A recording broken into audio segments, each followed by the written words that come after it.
saraakiil iyo tababarayaal ka tirsan imaaraadka carabta ayaa waxa ay maanta ka duuleen madaarka magaalada boosaaso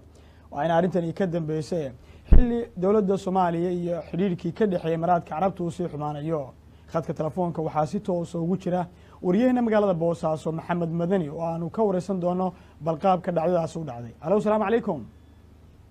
aad baa mahadsan tahay Najiib Cabdiweli. saad ka dhawaajisay waxaa muddooyinkii ugu dambeeyay aada loo hadalhayay khilaafka siyaasadeed ee soo kala dhexgalay labada dal waa imaaraadka iyo Soomaaliya oo labada dal ay jireen arrimo ay isku maadaafsan yihiin. taas ayaa waxaad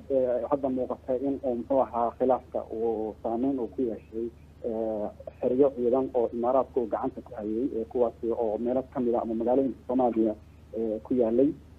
dhawaan ayaa hadal uu jeediyay wasiirka gaashaandhigga ee Soomaaliya waxa uu sheegay in dowladda federaalka Soomaaliya la wareegi doonto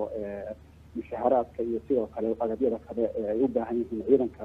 uu tababaro dalka imaaraadka. waxaa maanta magaalada boosaaso ka dhoofay saraakiil iyo dabcan sidoo kale tababarayaal ciidan oo in muddo ah ama sanado fara badan ku sugnaa xerada ciidanka badda Puntland lagu tababaro ee BMDF halkaas oo ay maamusho ama gacanta ay ku hayso dowladda imaaraadka oo iyadu ay bixisay mushaharaadka dabcan sidoo kalena tababarta ciidanka badda Puntland. waxaa arrintan lala xiriirinayaa khilaafka labada dal oo soo shaacbaxay berihii ugu dambeeyana u muuqday mid sii xoogeysanaya. marka Najiib maanta diyaarad ka timid dalka imaaraadka ayaa garoonka diyaaradaha boosaaso soo gaartay halkaas ayay ka qaaday shaqaale ka mid ah kuwa u dhashay dalka imaaraadka oo ilaa xalay la hadal hayay in ay kama bixi doonaan boosaaso. ma jirto wax hadal ah ama arrintan ku saabsan oo dhanka Puntland iyo sidoo kale dowladda federaalka ka soo baxay walow sidaan hadalka ku bilaabay ay hore u jirtay hadalka wasiirka gaashaandhigga oo ahaa in dowladda Soomaaliya wuxuu ka dhameeyay 12 bisha Abriil oo beerneed 2 bil ka hor dowladda federaalka la wareegi doonto muxuu ahaa xuquuqaadka iyo mushaharaadka ciidanka ay gacanta ku haysay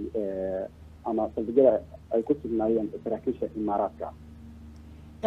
maxamed madani marka laga yimaado hadalka wasiirka gaashaandhigga ee dowladda Soomaaliya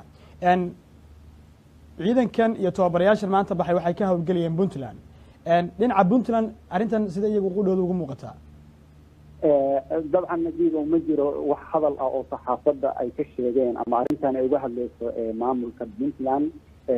walow aan ognahay in Puntland ay ka mid tahay dowladda federaalka Soomaaliya ayna macquul tahay in go-aanka federaalka uu saameyn karo muxuu ahaa meelaha kala duwan oo maamulada kale ee Soomaaliya ka mid ah laakiin hadda ma jiro wax hadal oo arrintaa ku saabsan oo saxaafadda ay sheegeen madaxda Puntland. maxamed madani oo sidaan ka warqabno dowladda imaaraadka carabta tababarayaal iyo saraakiil ciidan oo kaliya Puntland kama joogaan waxaa sidoo kale joogay hay'ado dhinaca imaaraadka carabta ka socda oo haddii dhinaca noqoto dhinaca taakuleynta dadka jilicsan iyo gargaarka arrimo noocaas u joogay kuwaas ma raaceen wafdiga maanta baxay. maya Najiib waxa aan ka hadlaynaa hadda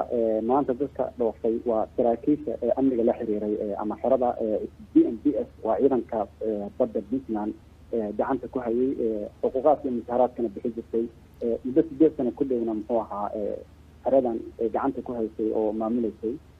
samafal arrintan lama xiriirto laakiin hadda waxa ay khusaysaa ama dadka hadda aan ka hadlayno oo maanta dhoofay waa shaqaalihii iyo saraakiil ka tirsan